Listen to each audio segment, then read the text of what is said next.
En este video tutorial estaremos hablando acerca del control. El control como una fase del proceso administrativo en su etapa dinámica. Vamos a ver el índice sobre los temas que vamos a hablar sobre el control y vamos a hablar un poco acerca de la definición, acerca de su importancia, acerca de los tipos de control, el proceso para poder controlar y una sección al final sobre dudas y comentarios.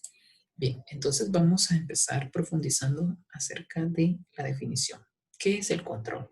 El control se considera como la última fase del proceso administrativo que valoriza lo que se hizo en la planeación.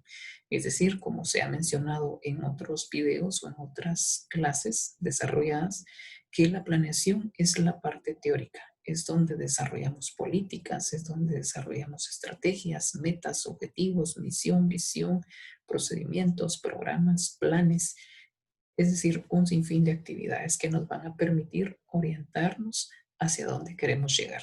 Entonces, el control en este caso es una fase del proceso administrativo que mide y evalúa el desempeño y toma la acción correctiva cuando se necesita. Es decir, entonces el control es básico para determinar si todo lo que se hizo en la planeación se está logrando o se logró y si podemos tomar alguna acción correctiva o la implementación de alguna estrategia para poder alcanzar los objetivos organizacionales.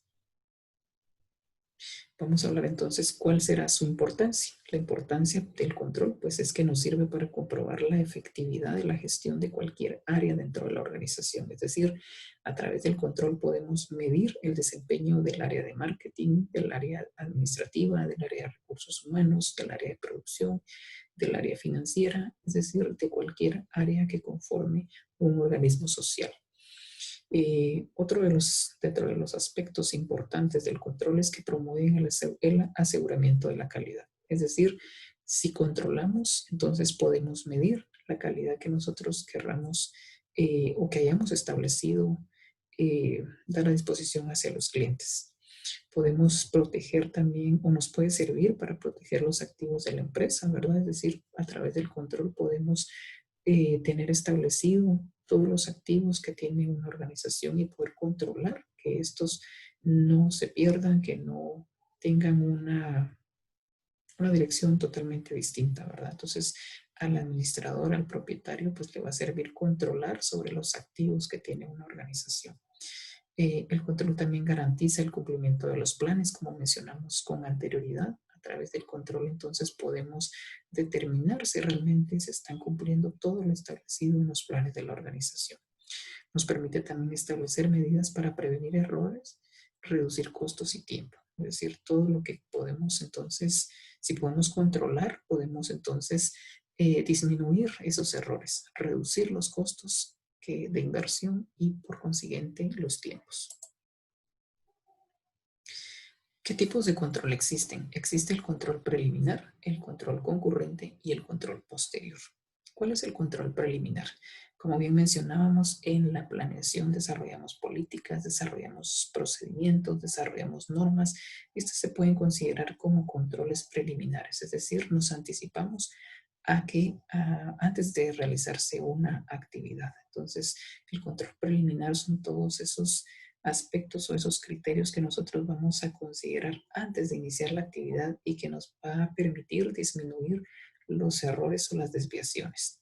El control concurrente, que lo podemos entender como todas aquellas actividades que desarrollan los coordinadores, que desarrollan los jefes de área, que desarrollan los supervisores. Es decir, el control concurrente es aquel que se realiza simultáneamente a las actividades. Por ejemplo, hay un colaborador en un área de producción desarrollando X actividad que tenga asignada y a la vez puede haber un supervisor evaluando algunos aspectos de cumplimiento. Entonces ese es un control concurrente. Se va dando conforme se están desarrollando las actividades.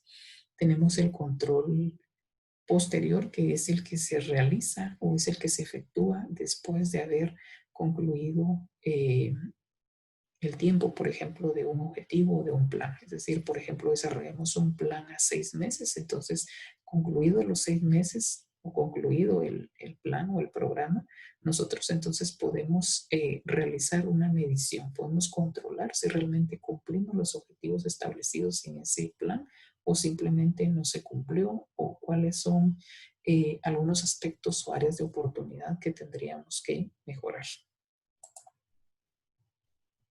Pasamos entonces al proceso de control. ¿Qué es lo que debemos hacer entonces para controlar? ¿Existirá algún proceso para controlar? Pues claro que existe. Pero primero tenemos que definir qué es el proceso de control. Se entiende entonces que es la función administrativa que consiste en medir y corregir el desempeño individual y organizacional para asegurar que los hechos se ajusten a los planes y objetivos de las organizaciones. Esa realmente es la importancia, ¿verdad? Es una función administrativa, como dice acá, que nos va a permitir medir y corregir el desempeño, ya sea individual de los colaboradores o en su conjunto. Bueno, entonces vamos a pasar a cuál es el proceso de desarrollo entonces de control. Lo primero que debemos de tener claro, lo que tenemos que hacer para poder realizar un control adecuado es el primer paso, es el establecimiento de estándares. Es decir, un estándar entonces nos permite tener una base, es decir, nos permite tener un parámetro, ¿verdad? De, por ejemplo, si nos referimos a la calidad, en cuánto o en qué porcentaje nosotros queremos lograr la calidad de un producto. Por ejemplo, queremos la calidad al 100% o la queremos a un 80%. Entonces, el estándar es como ese parámetro que nos va a permitir entonces determinar si estamos cumpliendo algo o no. Y el indicador, en este caso el KPI, es el que nos va a permitir y que nos apoya, ¿verdad? Que apoya los estándares para poder medir con exactitud, ¿verdad? Que ya es el término o es el número, digamos, o es el porcentaje realmente que estamos obteniendo de una actividad o de un objetivo. Seguidamente tenemos entonces, habiendo establecido estándares, habiendo desarrollado indicadores o KPIs, eso nos va a permitir entonces hacer mediciones y detectar desviaciones. ¿Esto cómo lo hacemos? Pues ya nos hemos establecido estándares, por ejemplo, queremos, qué sé yo, lograr la calidad del producto en X porcentaje. Hemos desarrollado KPIs sobre ese estándar o sobre ese objetivo que tenemos y entonces a través del KPI podemos ir midiendo y detectando si realmente vamos orientados al objetivo que queremos o nos hemos desviado, ¿verdad? Habiendo hecho este análisis o habiendo hecho toda esta actividad de medición y detección de desviaciones, nosotros podemos corregir. Es decir, si nos planteamos, por ejemplo, X objetivo de calidad, desarrollamos un indicador y detectamos que están existiendo, se están presentando desviaciones en cuanto al objetivo que tenemos, podemos tomar medidas correctivas.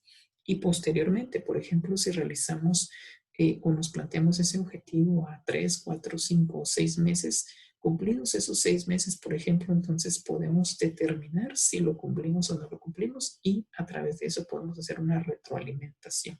La retroalimentación entonces nos permitirá detectar errores, nos permitirá detectar qué cosas hicimos mal y contra ello poder contrarrestarlas en un futuro, es decir, considerarla como un área de oportunidad, quizá desarrollar estrategias, quizá tomar otros caminos, otras alternativas que probablemente pueden ser mejores.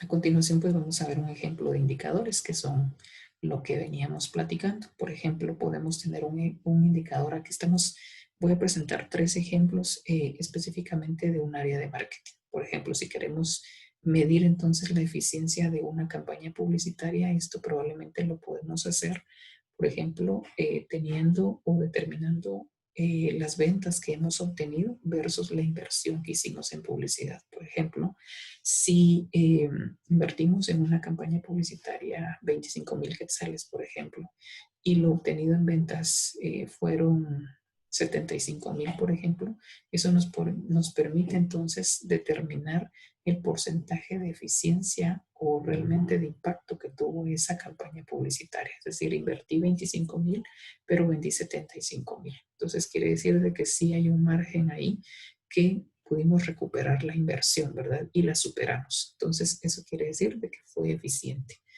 Otro indicador, otro ejemplo podría ser para medir el posicionamiento de un producto. ¿Cómo haríamos esto? Entonces determinamos nuestras ventas, ya sean trimestrales, por ejemplo, de un producto X, por ejemplo, yogur, que vendamos yogur. Entonces determinamos, por ejemplo, de forma trimestral lo obtenido en ventas de ese producto y lo comparamos o lo dividimos con las ventas de la industria, es decir, de toda la industria del yogur, de todas las empresas. Por ejemplo, podemos decir, bueno, la industria del yogur vendió X cantidad. Ok, eso es de toda la industria, de todas las empresas que venden yogur, pero ¿cuánto vendí yo específico? Entonces yo puedo medir o puedo dividir el porcentaje de mis ventas obtenidas dentro de toda la industria y eso me da un porcentaje. Entonces ese porcentaje es la participación que yo estoy teniendo en el mercado del yogur y eso me va a permitir entonces determinar la perdón, el posicionamiento de mi producto. Otro ejemplo de indicador puede ser la eficiencia de una campaña que realicemos de email marketing. Podemos entonces, ¿cómo podemos determinar esto? Quizá podemos decir, bueno, voy a enviar 1000 correos y de los 1000 correos, ¿cuántos fueron abiertos? Por ejemplo, o leídos por las personas a las que se le enviaron. Por ejemplo, si envié 1000 correos y de esos 1000 correos, 750 personas los abrieron y los leyeron, entonces eso quiere decir de que yo, mi campaña ha tenido un 75% de eficiencia, es decir, del porcentaje total logré que 700 o un 75% abrieran los correos y a la vez los leyeran. Entonces, eso es conforme podemos determinar indicadores que nos permiten controlar que realmente un objetivo o un plan o un programa realmente se cumpla. Por eso es que en las clases anteriores se hacía referencia a que los objetivos deben de ser medibles, porque una vez tengamos establecido un objetivo, podemos entonces desarrollar indicadores para poder cumplirlos y poder medir eficientemente que se hayan cumplido lo que nos planteamos inicialmente. Por último, dudas y comentarios los pueden depositar a la cuenta de correo electrónico o bien vía WhatsApp o bien también en la clase posterior.